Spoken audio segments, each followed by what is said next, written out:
مدرسۃ المدینہ برائے بالغان یہ بھی بہترین ذریعہ ہے، جو پون گھنٹے کے آس پاس کا ہوتا ہے روزانہ، عام طور پہ عشاء کے بعد ہوتا ہے، کہیں فجر کے بعد بھی ہوتا ہوگا.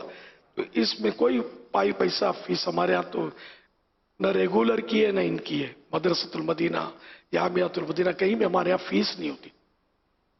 تو یہ آپ مطلب مدرسۃ المدینہ بالغان میں رات دن کو کام کاج کرتے ہیں، ٹائم نہیں ملتا، رات کو ہی کر رہے عشاء کے بعد پون گھنٹے کا تقریباً یہ ہوتا ہے. بہت کچھ سکھایا جاتا ہے اس میں.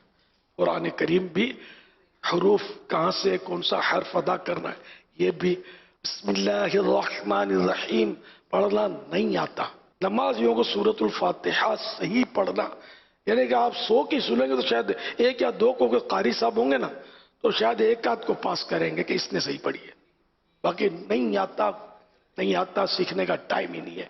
نوٹ گننا آتا ہے، باقی کچھ نہیں آتا. یہ نوٹ گننا آنا یہ ظاہر ہے کہ قبر میں سرخرو نہیں کرے گا، یہ ہمیں جنت میں نہیں پہنچائے گا. سورۃ الفاتحہ درست آنا یہ جنت میں پہنچانے والا عمل ہے یقیناً. یہ سیکھنے کی چیزیں ہیں. نمازوں کا نہیں پتہ ہوتا، جنازے کی نماز، جنازے کی دعا، جنازے میں کتنی تکبیریں ہوتی ہیں نہیں معلوم، کون سی نماز میں کتنی رکعتیں ہوتی ہیں شاید صحیح معنوں میں یہ بھی بہت سارے ملیں گے نہیں بتا پائیں گے، پڑھتے ہی نہیں تو پھر یاد نہیں رہتا. تو یہ دعوت اسلامی کا دینی ماحول جن کو ملا ہے خوش نصیب ہے، پر اس کو نہ چھوڑیں. آپ اس میں مہربانی کر کے حاضرین ناظرین اپنے اپنے علاقوں میں ہمارے ہزاروں مدرسے اس طرح کے دعوت اسلامی کے، اب جہاں موقع ملے وہاں وہ ترکیب بنا لیں اور ڈیلی وہاں حاضری دیں، سیکھیں. یہ کام آئے گا. ٹیوشن ٹیوٹر یہ سب پیسے مانگتے ہیں، لیکن قرآن پڑھنے پڑھانے والے دعوت اسلامی کا جو ایک طریقہ ہے اس میں ہم پیسے نہیں مانگتے آپ سے، ہم آپ سے آپ کو مانگتے ہیں.